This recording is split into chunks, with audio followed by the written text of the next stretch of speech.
Antara yang menarik yang akan kami kongsikan hari ini berkaitan rasional subsidi bersasar. Juga dalam segmen Response Base, kami beri tumpuan kepada impak pengekalan atau kenaikan kadar OPR kepada prestasi ekonomi dan signifikan PRU Dewan Undangan Negeri ke-15. Ini yang akan kami fokuskan dalam Bis Malaysia petang ini. Teruskan bersama saya, Faiz Syairah Nizam, untuk 30 minit yang berikutnya.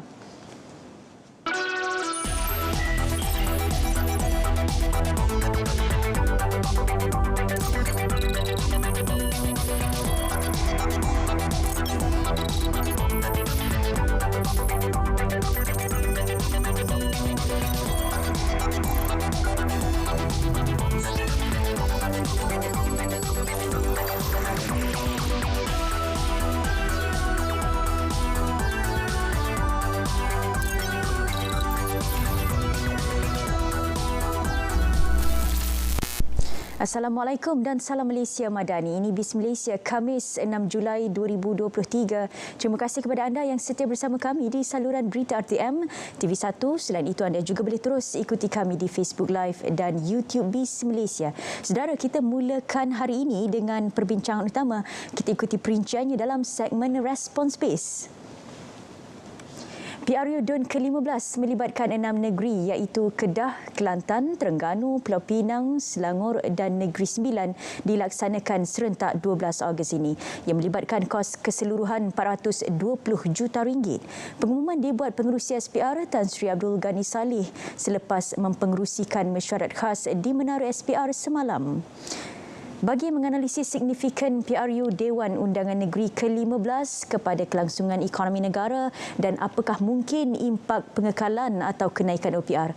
Untuk itu, perinciannya dalam segmen Response Base sudah pun berada dalam talian Profesor Madya Dr. Muhammad Iskandar Shah Muhammad Rashid, Timbalan Dekan Akademik Hamad bin Khalifah Universiti Qatar Foundation. Assalamualaikum, Prof.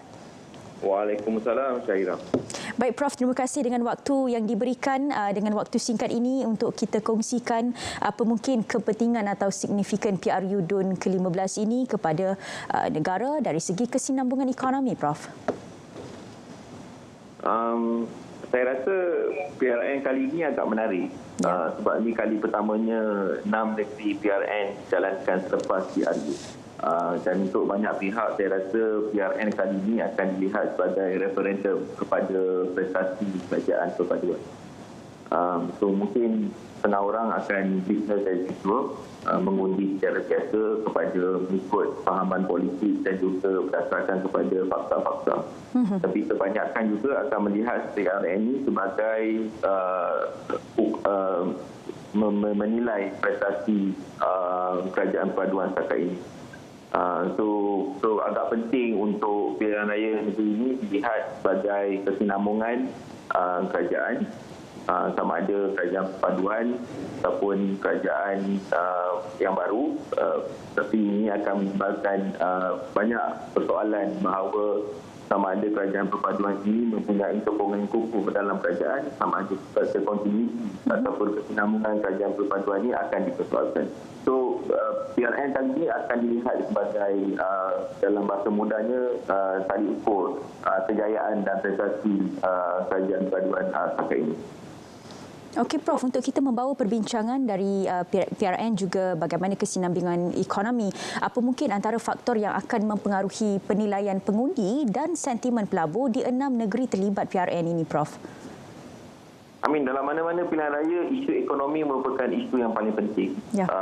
Selalu kita akan lihat bahawa pengundi-pengundi akan mengikut sentimen berdasarkan kepada kuasa hidup, peluang pekerjaan, employability. Dan juga kali ini kita juga lihat banyak lagi orang-orang muda, usia 18, lagi ramai yang akan mengundi kali ini. So isu ekonomi akan sentiasa bermain. Tetapi kalau kita lihat, walaupun ini pilihan raya negeri dan isu ekonomi kebanyakannya dibawa dari segi PSK pusat, tetapi macam saya katakan tadi, apa yang dinilai oleh pengundi-pengundi ialah sama ada diorang berpuas hati dengan cara ekonomi diurus dan masa depan negara setakat ini di bawah kerajaan persatuan, ataupun mereka mahu melihat perubahan dari segi dasar-dasar dan juga polisi-polisi yang dibawa oleh kerajaan perpaduan setakat ini. So ini merupakan satu peluang kepada ahli polisi dan juga kerajaan yang pada hari ini untuk mempersembahkan diorang punya laporan prestasi setakat ini supaya pengundi-pengundi tersebut boleh menilai apa yang telah dicapai. So 6 negeri ini, especially negeri-negeri Selangor, Penang dan juga Negeri Sembilan, dia agak signifikan termasuk Kedah juga, because 4 negeri ini merupakan negeri yang menerima pelaburan yang terbesar di Semenanjung Malaysia. So kalau ada continuity between kerajaan pusat dan juga kerajaan negeri, dia akan memudahkan lagi untuk polisi-polisi ekonomi ini dijalankan dengan parallel ataupun dengan kadar yang lebih smooth dan lebih mudah kalau berbanding dengan perbezaan kerajaan negeri dan juga kerajaan pusat. Okey, kalau kita nak lihat dari segi prestasi OPR pada kerajaan perpaduan, berlaku juga kenaikan dan pengekalan yang diumumkan Bank Negara Malaysia.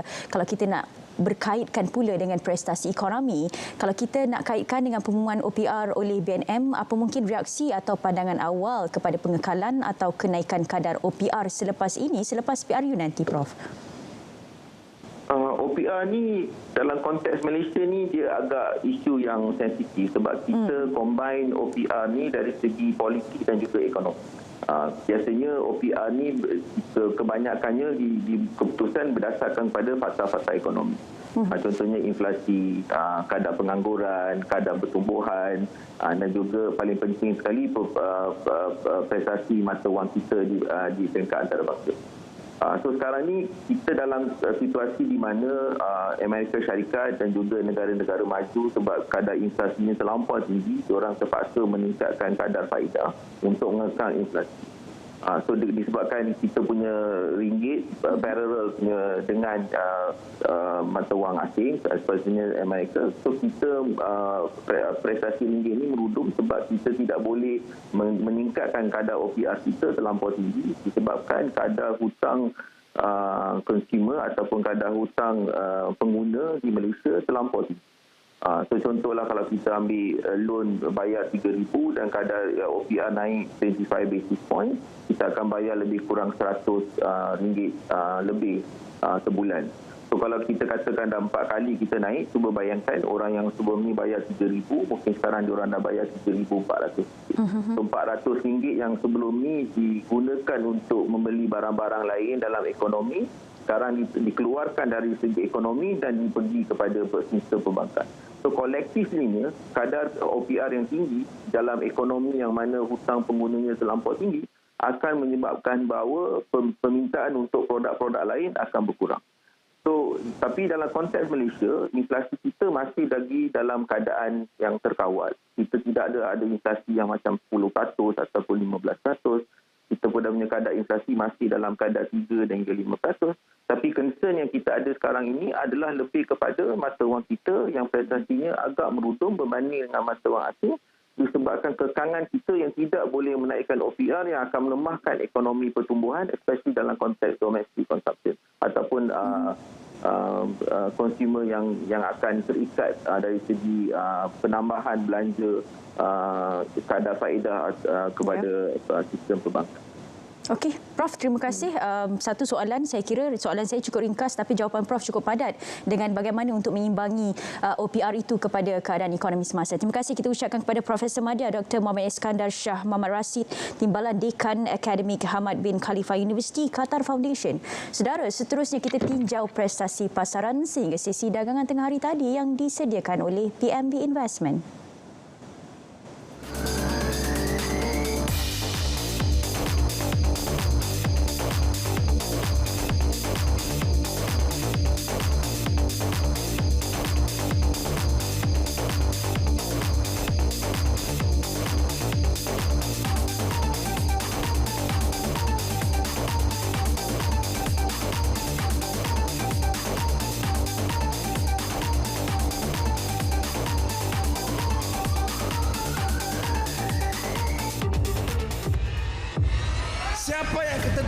sama ada Malaysia kekal sebagai satu negara hebat di dunia. Yang akan tentukan bukan orang-orang tua yang lapuk pemikiran nak pecah belahkan rakyat. Yang akan tentukan masa depan ini aman, semua kita bersaudara, semua kita bekerja untuk menyelamatkan bangsa dan negara kita adalah anak-anak muda sendiri.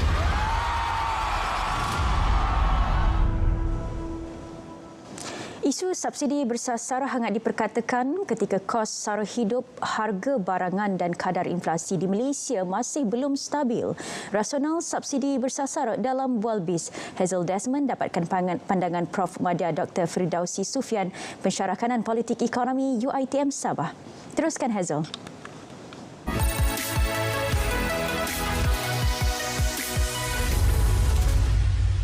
Baik, kerajaan telah mengumumkan pendekatan baharu berasaskan pendapatan boleh belanja bersih isi rumah melalui pangkalan data utama padu akan digunakan untuk melaksanakan subsidi bersasar RON 95 tahun depan. Pangkalan data utama padu iaitu sistem penyelarasan data yang dijangka siap menjelang akhir hujung tahun ini akan menyelaras penilaian agihan subsidi kepada golongan yang layak. Dikabarkan terdapat lebih 200 sumber pangkalan data yang akan disepadukan dan dikemaskini melalui padu, dan ini sekaligus memastikan keberkesanan pelbagai pelaksanaan program kerajaan selepas ini, termasuklah pelaksanaan subsidi bersasar. Untuk menilai tahap kesediaan kerajaan untuk melaksanakan subsidi bersasar dan apa mungkin mekanisme pelaksanaan yang ideal, di talian Skype ketika ini pensyarah kanan politik ekonomi UiTM Sabah Dr. Firdausi Sufian. Terima kasih kerana sudi meluangkan masa pada hari ini. Ada di talian bersama kita untuk berkongsi pandangan dan juga buah fikiran. Terlebih dahulu, Doktor, kongsikan pemerhatian Doktor mengenai pencapaian kerajaan perpaduan ketika ini dalam melaksanakan mekanisme subsidi bersasar. Ya, terima kasih Hazel. Jadi bila kita cerita pasal subsidi bersasar ini, saya rasa memang sudah tiba masanya. Sebab bila kita bincang pasal subsidi ini kan, kalau kita lihat tahun lalu memang dia telah mencecah lebih daripada 30% daripada pendapatan negara. Jadi sebenarnya kalau dekat 77 bilion itu pada tahun lalu itu dikatakan itu adalah yang tertinggi. Ya. Yang dulu ini kalau lihat data sebelum ini pada 2008 tu yang paling tinggi dekat 30 bilion, tapi pada masa COVID-19 itu maka sampailah subsidi itu ke tahap yang amat tinggi dalam sejarah Malaysia. Jadi besar ya apabila kita lihat 77 bilion itu dekat 80 bilion, right? Jadi inilah masanya saya rasa kerajaan sekarang, kerajaan perpaduan ini apabila mereka membincang tentang ekonomi rakyat, mereka memang lihat teliti tentang subsidi bersasar ini. Kita kena faham dulu sebelum itu, bila saya cerita pasal subsidi bersasar ini, kita faham konsep subsidi. Pertama, subsidi adalah untuk membantu rakyat yang memerlukan. Itu yang pertama, yang memerlukan. Right? Dan juga membantu rakyat untuk mendapat akses. Contohnya barang-barang keperluan yang penting yang mereka tidak mampu. Right? Yang ketiga adalah memberi insentif. Right? Insentif ini mungkin memberi kepada peniaga-peniaga dengan pemberian subsidi agar mereka boleh mengeluarkan barangan mereka. Dan kita kena faham subsidi bukan reward. Right? Dia adalah untuk membantu. Walaupun T20 membayar teks yang amat tinggi, okay, tapi subsidi itu bukan satu pendekatan untuk reward orang yang membayar teks yang tinggi. Itu kita akan bincang kemudian tentang isu T20. Now, sekarang ini sebab subsidi kita kalau tidak bersasar, dia pukul rata, jadi semua orang pun dapat menikmati. Kalau kita tengok pengumuman statement dari Perdana Menteri kita pun menyatakan bahawa 40% subsidi ini dinikmati oleh golongan T20. Saya rasa ialah betul, jadi kita kena buat rasionalisasi. Dan juga kita tahu bahawa walaupun sekarang subsidi diberi kepada ayam dan juga telur, tapi akan berakhir pada bulan tidak silap saya Julai akan berakhir, tidak ada lagi subsidi. Dan yang paling penting saya rasa selepas mesyuarat M10 itu bila diwujudkan pangkalan utama data. Sebab bila kita melaksanakan mewujudkan mekanisme subsidi bersasar, kita perlu ada data. Itu yang paling penting. Data ini bukan saja seperti mana yang Hazel tadi katakan, bukan saja isi pendapatan yang kita kena lihat, tetapi kita kena juga lihat apabila kita buat mewujudkan mekanisme ini bukan saja pendapatan, kita kena juga lihat isi rumah itu, saiz isi rumah itu juga. Kita boleh mungkin M40 dekat RM5,000. Tapi isi rumah itu ada contohnya 4 orang anak. Itu bebanannya tinggi. Kalau 5,000 lebih itu bermaksud kalau isi rumah, pendapatan isi rumah 5,000 lebih itu bermaksud suaminya 2,500, istrinya 2,500. Lepas itu ada 4 orang anak. Jadi itu pun bebanan cukup tinggi. Dan selain daripada itu kita kena juga lihat bila kita melihat mekanisme ini juga kita kena teliti tentang kondisi sosial di manakah isi rumah ini berada. Kan kita mungkin di Sabah kalau 4,000 lebih kita bolehlah contohlah 10,000 lah. 10,000 itu T20 di Sabah, tapi bukan di Shah Alam Selangor. So sama juga dengan M40 4,000 lebih di Sabah contohnya. Tidak semestinya kita boleh jadi M40 di Kuala Lumpur, di Shah Alam ataupun di Kuala Lumpur. Jadi itu yang penting bila kita kerajaan mewujudkan padu ini. So padu ini sebenarnya kita kena teliti data. Saya rasa ini yang paling penting. Sebab bila kita cerita subsidi bersasar ini sudah banyak kali kita bincang kerajaan sebelum ini pun, mana-mana kerajaan pun bincang subsidi bersasar, tapi selalu memang tidak sampai pelaksanaan tersebut. Dan kali ini kita nampak memang sudah teliti, memang teratur, kerajaan telah beri deadline setiap kali bila ada setiap kali ada pengumuman memang menunjukkan bahawa apakah progres mereka tentang untuk mewujudkan mekanisme subsidi bersasar ini. Jadi saya rasa kita kena tunggu dan lihatlah. Pada masa yang sama juga saya rasa rakyat pun berdebar sebab apabila kita wujudkan subsidi, menarik subsidi itu, adakah inflasi akan berlaku, siapa yang dapat, apa yang kedekatan dia. Jadi inilah yang kita nantikan. Kalau mengikut pemerhatian doktor ketika ini, apa antara cabaran yang sedang dihadapi kerajaan dalam melaksanakan subsidi bersasar ini dan juga untuk mencapai penjimatan yang disasarkan, doktor? Ya, jadi kalau kita tengok cabaran dia ini sudah tentu adalah data pertama sebab ini bukan mudah. Sebelum ini bila kita buat subsidi diberi secara pukal. So secara pukal itu sudah tentu data yang diperlukan dengan data bersasar itu amat berbeza. Jadi bagi saya perincian dan penentuan ini adalah satu saya rasa cabaran yang paling utama. Saya rasa pun apabila YB Ning Aziz mengatakan bahawa tentang tarif elektrisiti itu T20 tidak akan mendapat lagi subsidi pun belum lagi diumumkan mekanismenya, siapa, perinciannya dan juga penentuan bagaimana untuk melaksanakan. Sebab ini kita harus perhati. So kita jangan terlampau rush. So ini memerlukan masa.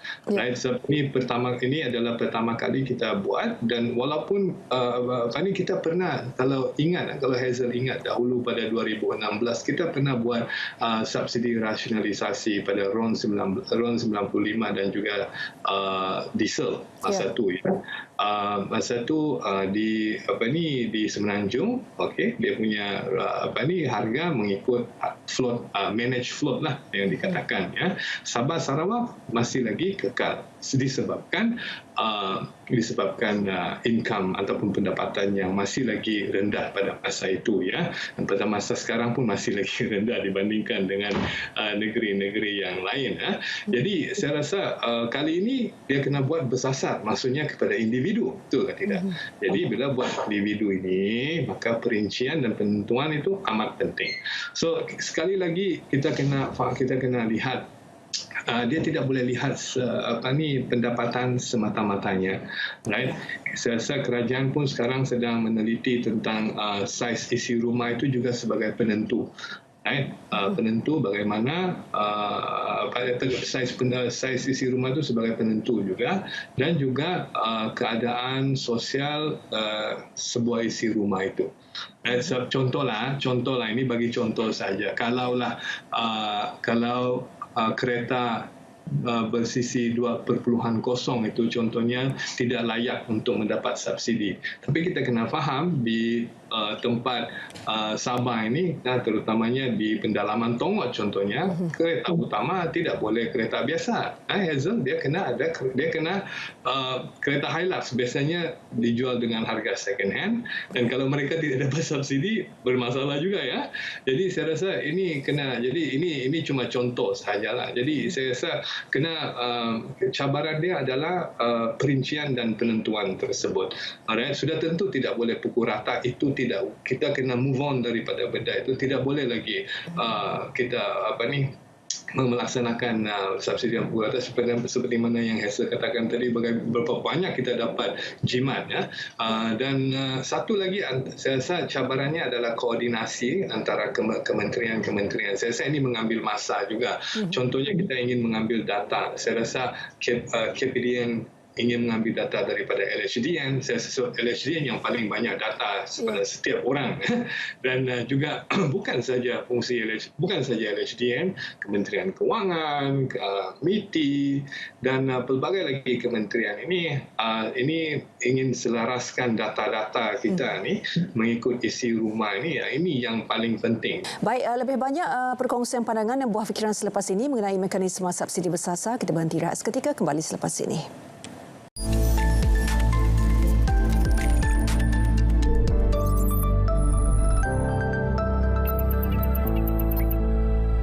Kesejahteraan kewangan ialah tahap kesihatan semasa kewangan anda. Adakah anda mampu untuk memenuhi tanggungjawab kewangan semasa? Adakah anda mampu untuk berdepan dengan kecemasan? Adakah anda mampu untuk bersara dengan selesa? Adakah anda mampu untuk mempunyai kehidupan yang berkualiti?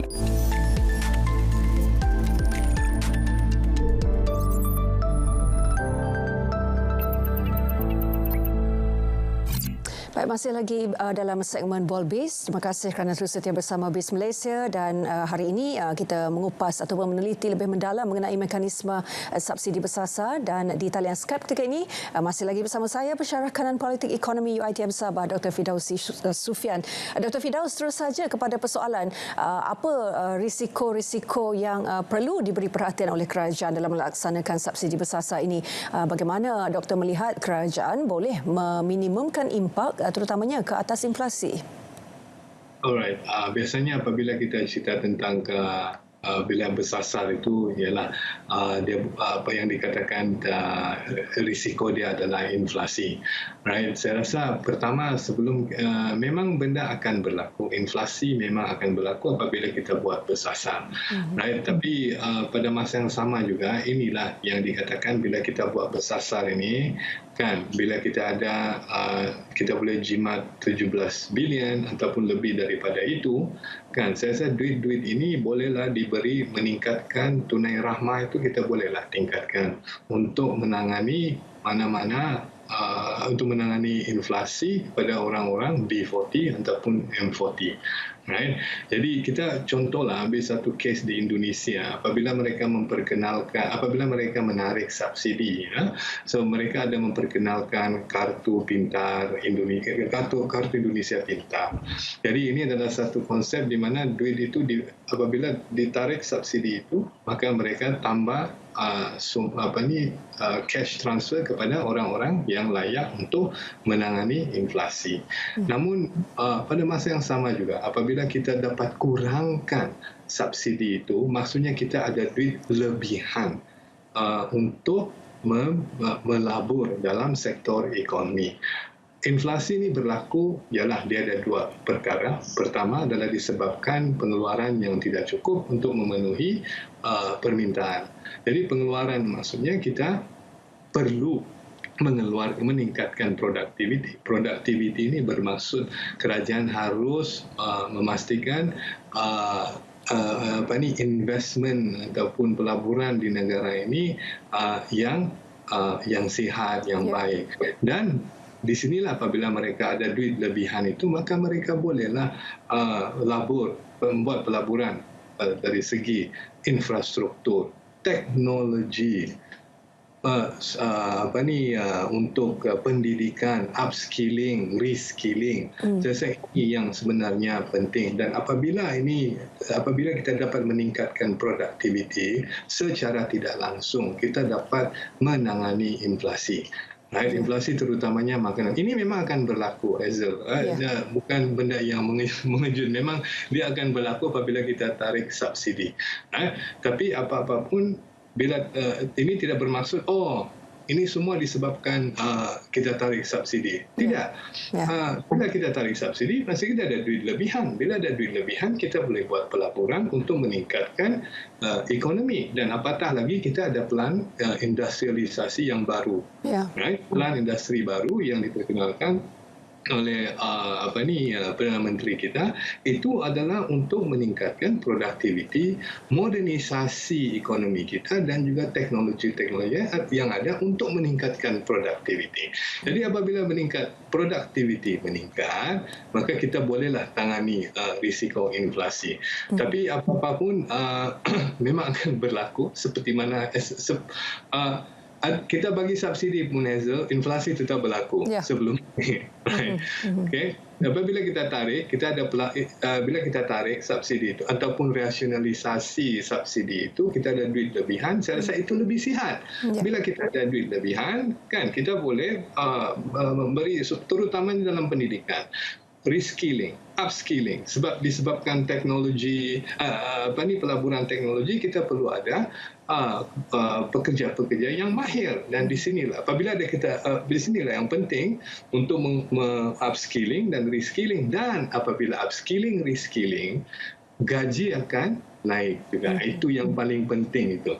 Apabila gaji naik, itu pun satu isu yang utama juga apabila kita cerita pasal pendapatan, kesihatan ekonomi ini, pendapatan kita kena tinggi juga. Di situlah secara gradual kita akan kurangkan kebergantungan pada subsidi.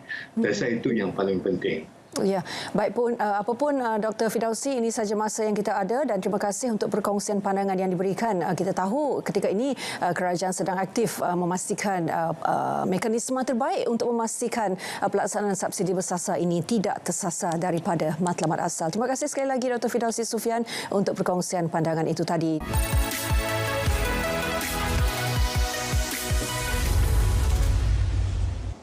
Baik, terima kasih Hazel dan tetamu Bualbis hari ini dengan penjelasan yang dikongsikan.